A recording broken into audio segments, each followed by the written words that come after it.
Halo semuanya, jumpa lagi dengan Awan Cahya di sini, Duta Pajak Abal-Abal, pelatih konsultan pajak pertama dan satu-satunya di Indonesia. Kita akan bahas mengenai berita mengenai Mahkamah Agung kebanyakan membludak perkara-perkara pajak yang masuk ke Mahkamah Agung. Luar biasa ya negara kita ini ya, luar biasa. By the way, disclaimer dahulu guys ya, bahwa isi video ini bukanlah saran profesional konsultan pajak buat Anda semua ya. Jika ada informasi yang salah, langsung lu komentar di bagian komentar aja. Oke guys? Jadi beritanya eh, Mahkamah Agung. Jadi gini, kalau lu kena masalah pajak, pemeriksaan pajak, kemudian lu tidak setuju, lu kan naik ke keberatan di Kanwil. Keberatan lu ditolak, maka lu boleh banding ke pengadilan pajak. Oke? Ketika lu banding di pengadilan pajak, maka eh, akan terjadi proses ini dong, proses persidangan kan. Nah, persidangan itu akan menghasilkan keputusan apakah lu diterima atau ditolak. Kalau ditolak, lu masih boleh PK atau peninjauan kembali ke Mahkamah Agung. Oke? Nah, PK inilah yang membludak, teman-teman ya.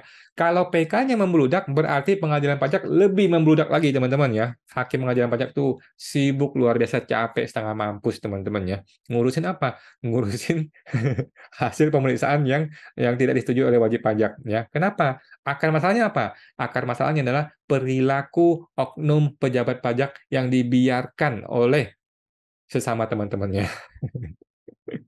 Oke, kita baca teman-teman ya.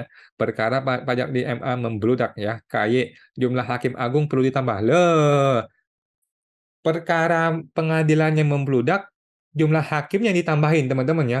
Bukannya perkara yang dikurangin, bukannya akar masalahnya disembuhkan, tetapi kok malah malah jumlah hakim yang ditambah. Kita baca teman-teman ya.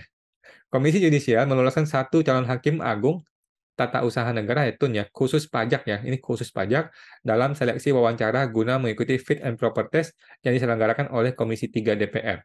Ketua KY mengatakan satu hakim agung tun khusus pajak diperlukan mengingat jumlah perkara pajak yang masuk ke Mahkamah Agung sudah sangat tinggi teman-teman ya.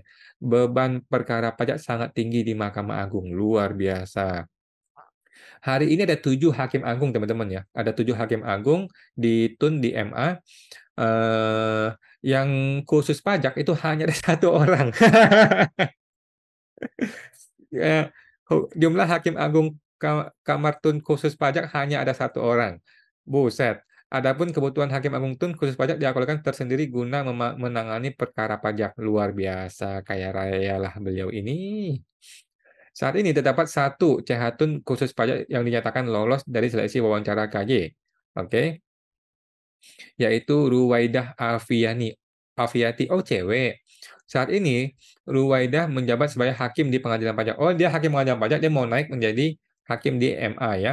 Beliau ini kalau tidak salah lama aktif di BPKP dan lulusan STAN. Waduh. Sedapat mungkin kami lakukan pendalaman sehingga menurut kami beliau layak untuk sampai ke tahap ini. Oke. Nah, teman-teman, beban perkara 1 Januari sampai 17 November itu mencapai 27.208 perkara, teman-teman ya. Gila. Perkara pajak itu ada 7.729 perkara. Lu bayangin teman-teman ya, dalam waktu 10 bulan aja ada 7.700 perkara yang masuk ke Mahkamah Agung. Artinya apa? Ada 700 perkara per bulan. 700 perkara per bulan berarti kan kalau kita bagi dengan 10 berarti kan 70. Berarti 1 hari itu minimal ada 3 perkara masuk ke dalam eh, perkara di Mahkamah Agung, teman-teman. Gila, teman-teman ya. Gila, banyak banget nih. Banyak banget masalah pajak masuk ke Mahkamah Agung. Kalau Mahkamah Agungnya rame, artinya pengadilan pajak lebih rame lagi. Karena kan dari hasil pengadilan pajak kan ada yang disetujui, ada yang ditolak. Yang ditolak ini loh, nggak semuanya naik ke MA, hanya sebagian naik ke MA. Gitu, teman-teman ya. Waduh. Aduh, luar biasa ya. Setiap hakim agung itu menangani 1.001 perkara. Gila, mampus deh, mabuk-mabuk dah. Oke, teman-teman ya. Jadi, luar biasa ya. Perkara pajak di MA begitu banyaknya. Aduh. Jadi gini loh, teman-teman. Menurut gua ini adalah satu cara yang salah ya dalam pemerintahan kita ya. Ibaratnya gini. Banyak orang nih melanggar lampu lalu lintas. Contohnya nih ya, banyak orang melanggar lampu lalu lintas. Terus yang ditambah polisinya. Polisinya yang ditambah. Bukan edukasinya yang dibenerin ya. Kan mestinya kan edukasinya dibenerin dong. Jadi sekolah-sekolah itu edukasi dibenerin gitu ya, supaya lu jangan melanggar lampu lalu lintas gitu. Tetapi edukasi dibiarkan jeblok begitu, tetapi polisi diperbanyak. Akhirnya kan apa? Akhirnya kan pelanggaran yang semakin banyak, penindakannya semakin banyak. Yang namanya orang yang melanggar tapi nggak ngerti hukum, ya dia kan berusaha untuk melanggar terus. Dia kan berusaha untuk mencari cara untuk bisa melanggar, kan begitu. Kita kasih perumpamaan yang lain ya. Ibaratnya nih,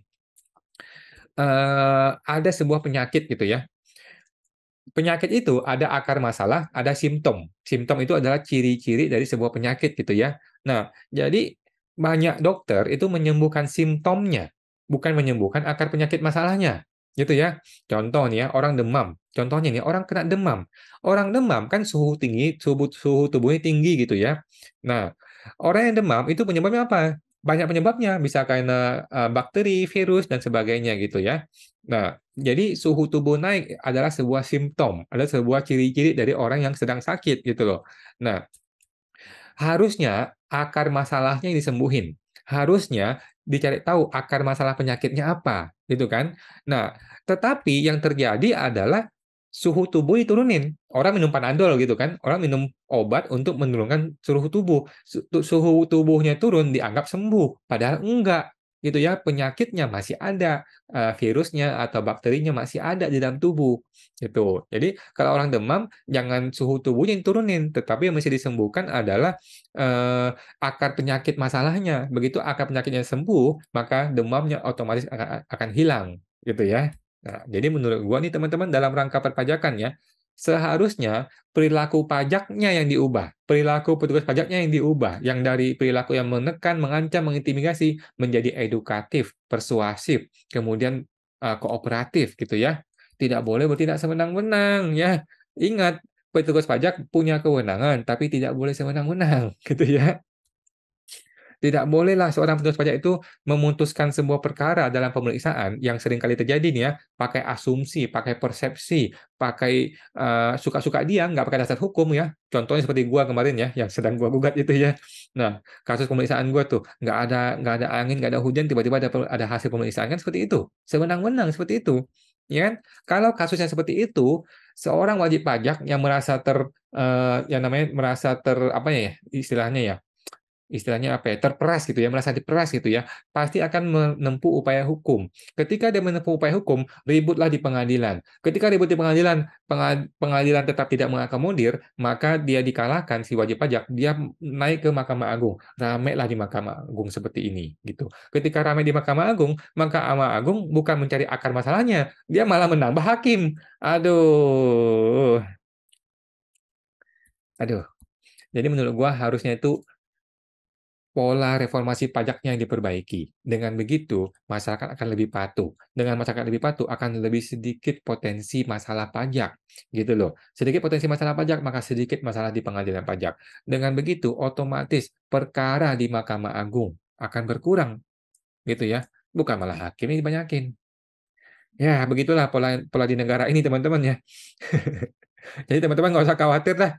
Jadi kalau lu memang mengalami tindakan sewenang-wenang dari oknum pejabat pajak gitu ya, ya udah lu nggak usah marah-marah. Ingat lu masih merekam teman-teman ya. Ingat harus direkam audio visual ya. Semua rekaman akan menjadi bukti bahwa petugas pajak itu adalah orang yang berintegritas atau tidak berintegritas. Dia anti korupsi atau dia koruptif. Dia itu profesional atau tidak profesional. Semua akan terbuka, terbukti apa adanya melalui perekaman. Gitu teman-teman ya.